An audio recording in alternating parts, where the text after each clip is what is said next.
Hey guys, welcome back to my channel. Thank you for joining me for another video. If you're a returning subscriber, then hey, but if you're brand new to this channel, welcome to my channel.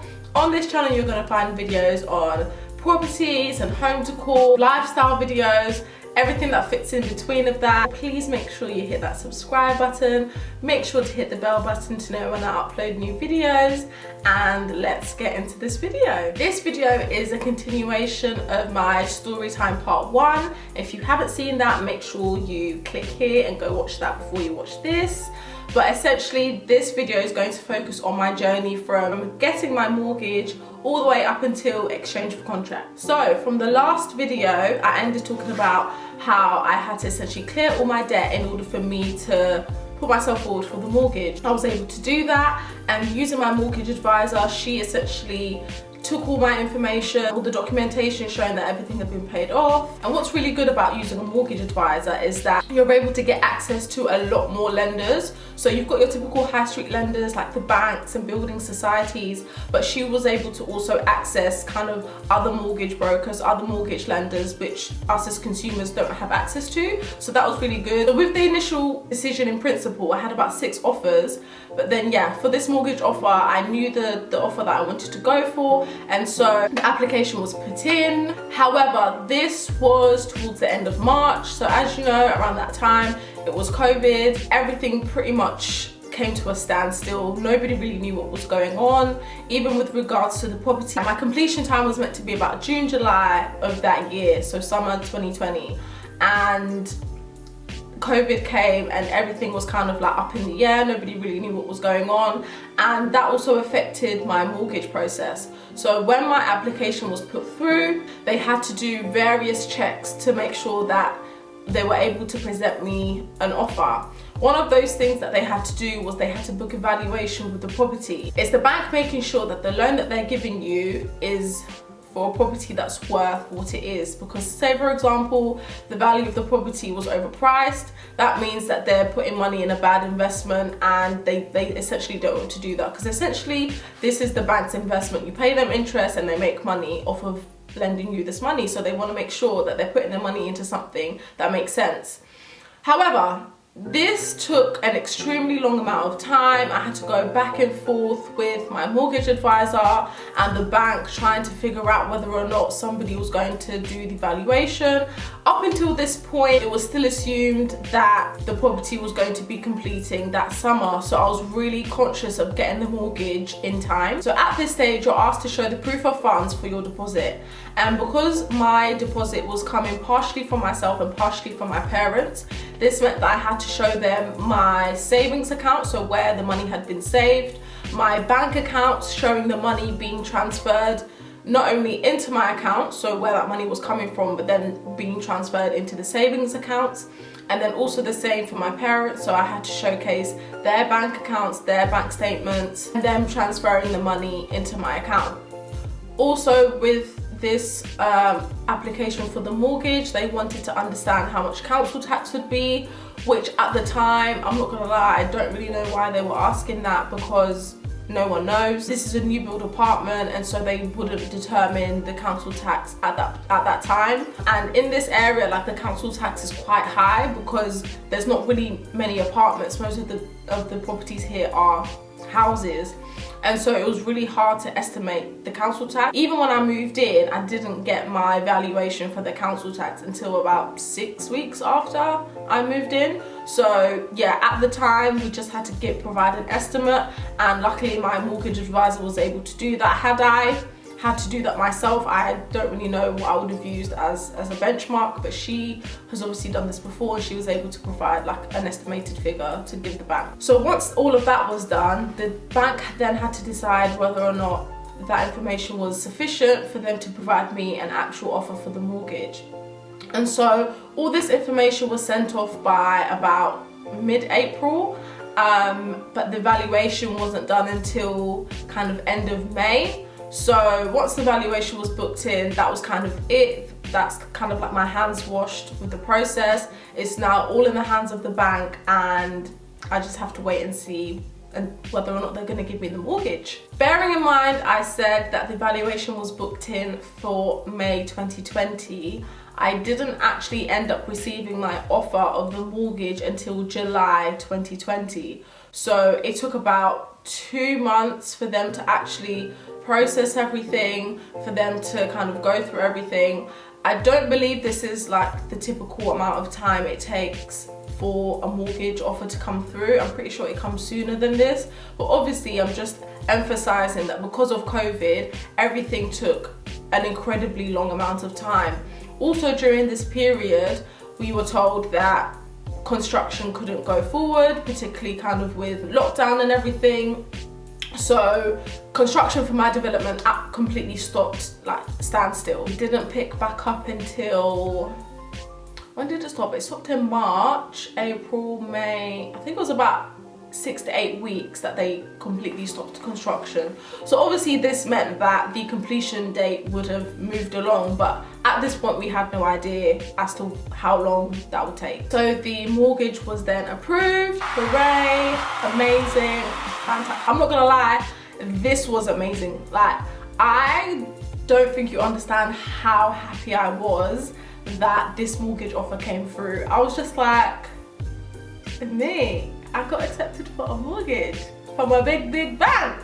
This is crazy, because the checks you have to go through, the hoops you have to like jump through, I was just like, wow, like I did this. Like, obviously my parents helped me a lot, particularly with regards to kind of the deposit and helping me clear some of my debt. But with regards to being in a position where a bank sees me as a credible person to lend that amount of money to, I was just, well, I was gassed, I was happy. But yeah, that was great. I popped a bottle or two. The next step now was for me to secure my equity loan. Now, if you watched my very first video, which was my Q&A, which I will put somewhere on the screen, you will know that I did this whole thing completely wrong.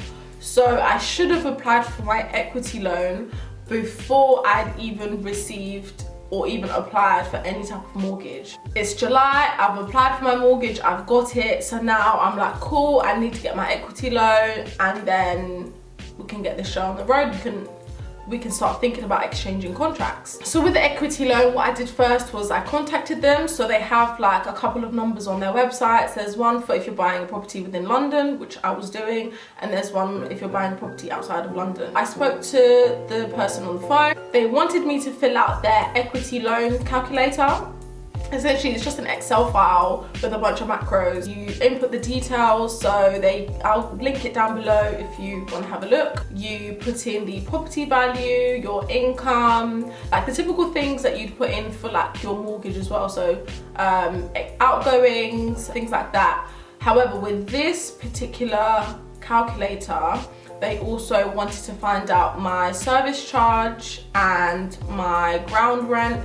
And then they also factored in that interest that you pay after the 5 years. So like I said in my previous video, the first 5 years is interest free, so you pay no interest towards your loan, and then after that is when you start paying interest on the loan. But they take that into consideration at the beginning of the process. So initially when I put my details in, it was telling me that my debt to income ratio was above the required amount. So their threshold is about 45%. So essentially that means out of all the income that you have, 45% of it goes towards kind of bills, expenditures, things like that. That's so that you have 55% to do what you need to do on a month-to-month basis. However, because they incorporated the interest, this meant that my debt to income ratio was slightly above what it needed to be.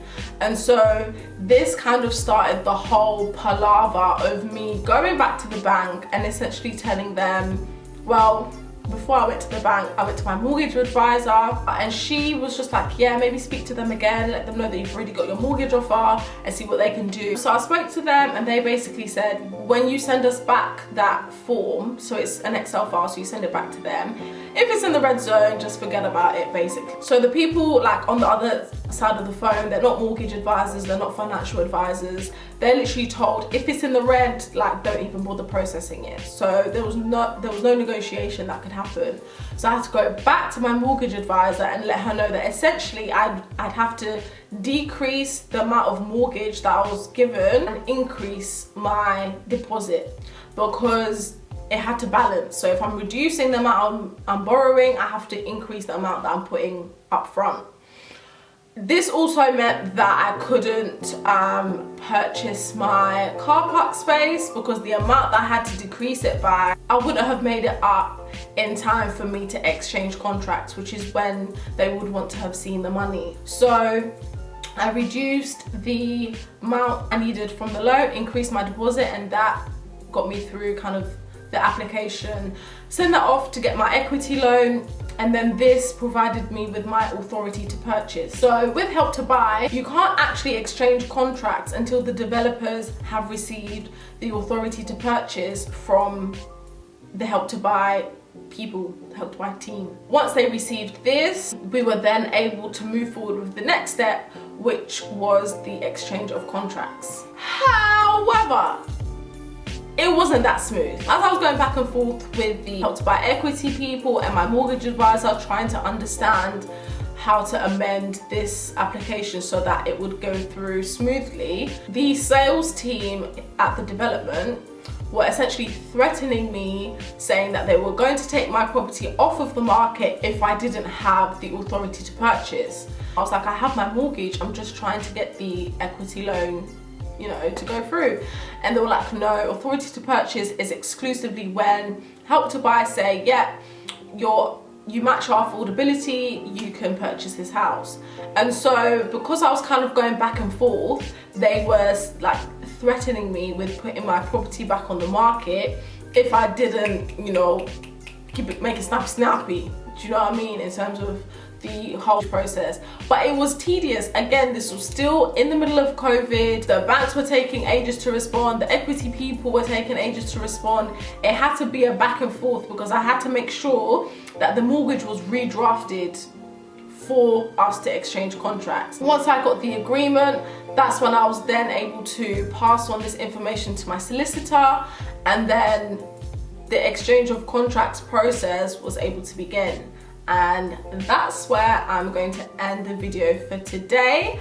And in my next video, I'll tell you all about the whole palaver of exchanging contracts and completion. I did a pause because completion was a headache. So I have a bunch of stories to tell there with my experience. I want to thank you guys so much for joining me on this video. Make sure to give it a like if you enjoyed it. Make sure to leave a comment below for any videos that you want to see in the future. And I'll see you in my next video. Bye guys.